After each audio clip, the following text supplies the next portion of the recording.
faire plantes des langues de grasses. belle-mère, oui, des plantes grasses. Pourquoi? Parce qu'en fait, il y a certaines téléspectatrices qui m'ont demandé des plantes faciles à avoir à la maison. Donc, pourquoi ne pas planter des langues de belle-mère? Parce que plus facile, Les quoi? et les langues de belle-mère. Alors, ceux qui sont à ma gauche, c'est des langues de belle-mère. Et ceux qui sont à ma droite, c'est la même variété. C'est des langues de Voilà. belle-mère gentilles. Ça, c'est des nids d'oiseaux. Ça Des nids s'appelle d'oiseaux. nid d'oiseaux. Mais bon, c'est toujours dans la même, c'est toujours la même variété. Donc là, c'est comme elles Langues sont de assez belle-mère, petites. c'est parce qu'elles ont la langue bien pendue? Oui, c'est ce qu'on dit. Pas toutes les belles-mères, heureusement. Encore heureux parce que ça serait grave. Oui. Voilà. Mais moi, j'adore les femmes qui se plaignent de leur belle-mère, alors qu'en réalité, elles devraient se poser une question, c'est que demain, elles le seront aussi. Oui, voilà. Mais moi, C'est-à-dire qu'après, on perpétue une tradition de haine qui ne sert à rien, parce qu'un jour, on se retrouve à la place de la belle-mère qui, en fin de compte, ne veut que le bien de son ouais, enfant ouais, c'est et clair. de son épouse ou de son époux. Bon, allez, Il faut savoir faire la part des choses, en fait. exact. Voilà. Donc, C'était le sujet société. On y va. on continue sur les langues de belle-mère, les gentilles langues de belle-mère.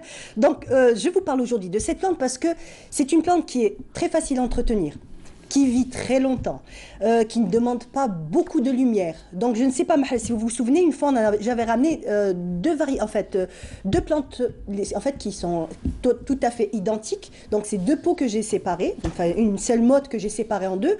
L'une, je l'ai laissée à la maison, l'autre, elle était sur le balcon. Donc, ces plantes-là, si vous voulez avoir une belle couleur foncée, laissez-les à la maison. Donc, à la maison, les feuilles seront vert profond et bon, elles vont s'épanouir de la même manière. Mais en fait, c'est une plante qui n'aime pas trop la lumière, donc c'est parfait pour les intérieurs qui sont un peu sombres, donc les gens qui souffrent du manque de lumière à l'intérieur, ça sera vraiment la plante idéale, donc c'est vraiment la plante que vous pourrez avoir à l'intérieur et avoir un peu de verdure, parce que quand une maison ou un appartement ou une pièce est un peu sombre, c'est très difficile d'avoir des plantes, donc vous aurez ces plantes-là qui pousseront parfaitement, qui ne souffrent pas vraiment de maladies, donc il n'y a pas vraiment d'attaque d'insectes ou quelque chose comme ça.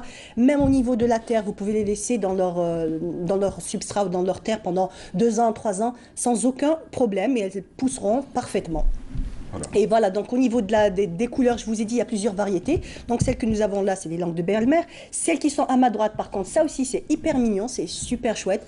C'est les C'est nids nid d'oiseaux. d'oiseau. Voilà, donc très joli aussi, très facile à, à entretenir. Hein, voilà, donc je vous les montre.